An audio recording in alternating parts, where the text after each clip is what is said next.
Grabe guys, idea ka lang na naman. So panoorin natin to guys. Oh. Grabe guys, gamit na yung gas stove na double burner guys. So ginawa ng kalandi apoy no.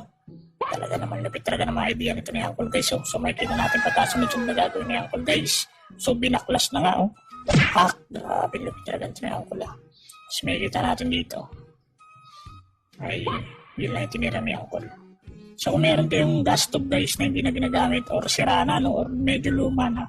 So pwedeng gawin to guys. Yung gas stove na gawing kalan no. Na di ano ka na. Di kahoy na no. So mga bricks iniwa-iwa ni Uncle guys. So sundan nyo yung pagkasunod-sunod guys para at least magka-idea kayo no.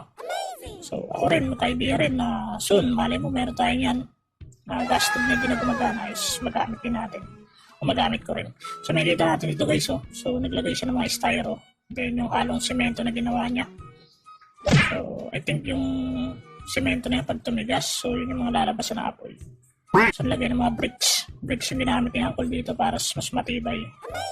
So sa Pinas, kung dito sa atin, ay pwede na hollow block siguro.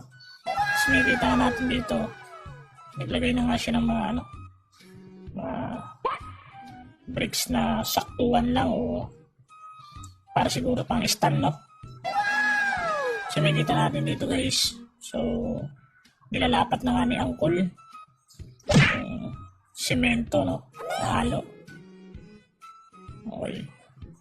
So ganyan yung pagkakaporma guys. Tapos yung naglagay siya ng bakal na ano parang suksukan yata yun ng ano yung niluluto niya rin na pwedeng iluto dyan. Tapos bakal mo matibay ito guys no. So nakita natin nilagay ng bakal naglatag si Uncle no. So siguro pwede na ganyan mga steel bar kung wala tayo nyan. Tapos makikita natin dito ay talaga namang ginagalingan ni Uncle yung pagkakabanat. So nilagay na styro ulit guys. So mga steel bar nilagay na si Uncle.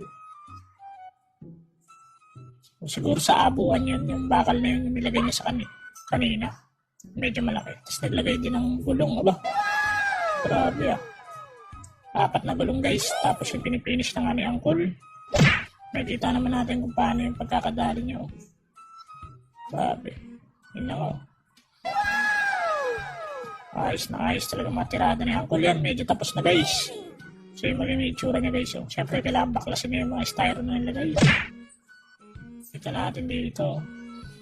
Grabe. Yan na oh. Sinunog niya guys para masaid ni styro no. Grabe ang ganda ng pagkakagawa guys. So, may kita niyo naman no. Social na rin talaga guys. So maganda rito pwede lipat-lipat siya no.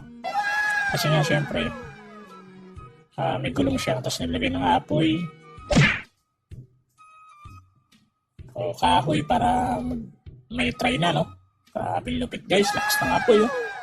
Parang nakagastog talaga. Grabe lupit mo talaga Uncle ah. So yan, nagpapakulo na nga si Uncle pati sa kapila.